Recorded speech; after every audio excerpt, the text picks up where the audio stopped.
약국에 있다 보면 많은 질문 중에 하나가 파스 어떤 파스를 붙여야 되느냐 이렇게 물어보는 거거든요.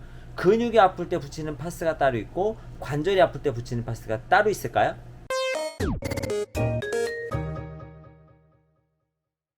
안녕하세요, 배현약사입니다. 오늘은 제가 파스에 대해서 좀 말씀드리려고 해요. 파스를 우리가 사용할 때 일반적으로 근육에 붙이는 경우, 관절에 붙이는 경우 어떤 걸 쓸까? 뭐 이렇게 고민을 좀 많이 하시는데 저희 약국에 이제 이러한 부분에서 상담을 보통 원하시는 경우에 근육이 아픈 경우에는 대부분 스포제, 우리가 약간 푹신푹신하고 끈적끈적한 제제 있죠? 그리고 밀착포로 붙이는 제제, 이러한 제제를 쓰시도록 권장해 드리고 관절 부위가 좀 아프신 경우에는 이렇게 얇은 파스 있어요. 조만한 거.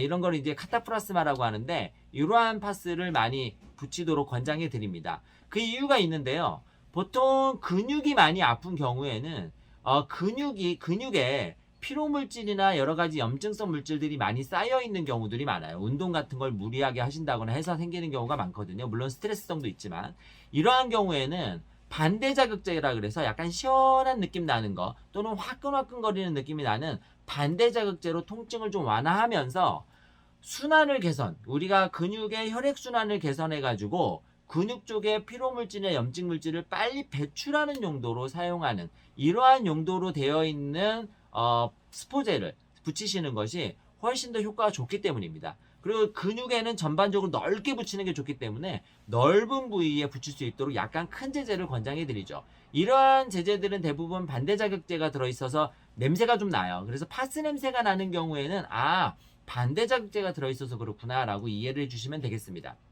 그에 반해서 만약에 관절 같은 곳이 아프다면 이런 거는 실제로 염증이 수반되어 있는 거예요. 그래서 이러한 염증이 수반되어 있는 경우에는 엔세이드, 우리가 항염제라고 부르는 비스테로이드성 항염제, 소위 쉽게 말하는 소염 진통제가 들어가 있는 요러한 파스들, 이거 아시죠? 이런 거. 요러한 파스들을 사실 권장해 드릴 수밖에 없습니다.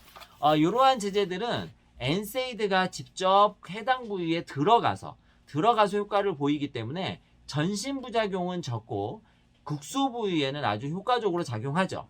간혹 가다가 이러한 파수류를 혈관이 있는 부위에 붙여서 전신으로 가야 된다 이렇게 얘기하시는 경우도 있는데 사실은 정확하게 보면 맞는 말은 아닙니다. 이러한 그 외용제의 경우에는 전신작용으로 나타나는 것이 아니라 국소에 작용을 해서 염증과 통증을 완화시켜주는 효과이기 때문에 되도록이면 혈관 부위를 피하는 것이 전신부작용을 막을 수가 있어요. 오히려 때문에 해당하는 관절 부위, 해당하는 통증 부위에 정확하게 부착해 주시는 게 좋고 부착해 주면 그 관절이나 해당 부위에 이 항염 진통제의 농도가 많이 올라가면서 통증을 완화시켜주는 효과를 보이게 됩니다.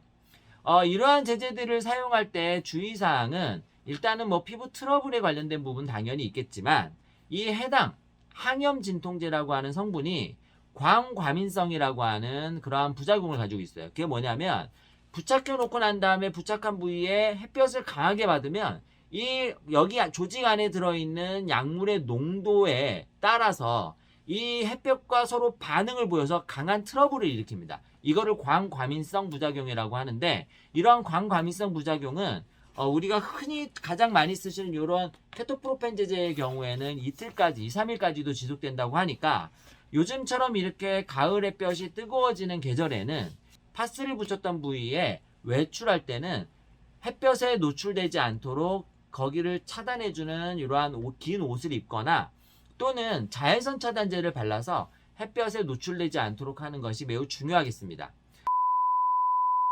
각각의 외용제에 따라서 사용하는 방법이 조금씩 다를 수가 있는데요. 일반적으로 스포제, 우리가 근육에 붙이는 약간 끈적끈적하고 시원한 파스는 12시간 효과가 지속되기 때문에 12시간마다 한 번씩 교체해 주시는 게 좋습니다.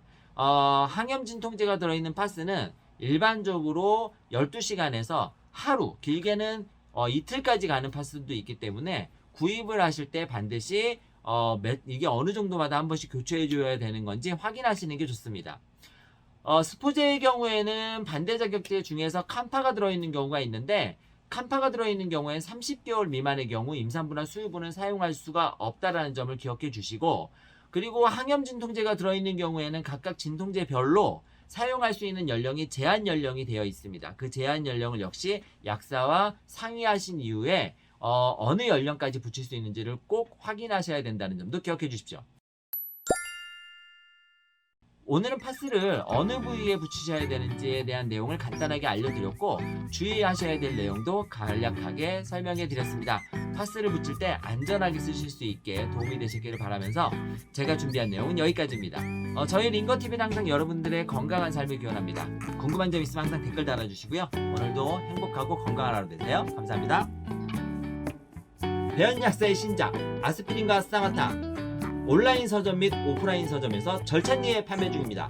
혹시나 약에 대해서 약의 작용과 부작용에 대해서 궁금하신 점 있다면 언제든지 찾아서 읽어보시기를 바라고요. 그리고 예전에 쓴 책 몸을 위한 최선 셀프 메디케이션도 아직 절찬리에 판매 중입니다. 혹시 일반 약품을 어떻게 사용하셔야 되는지 궁금하시다면 이 책을 확인해 주세요.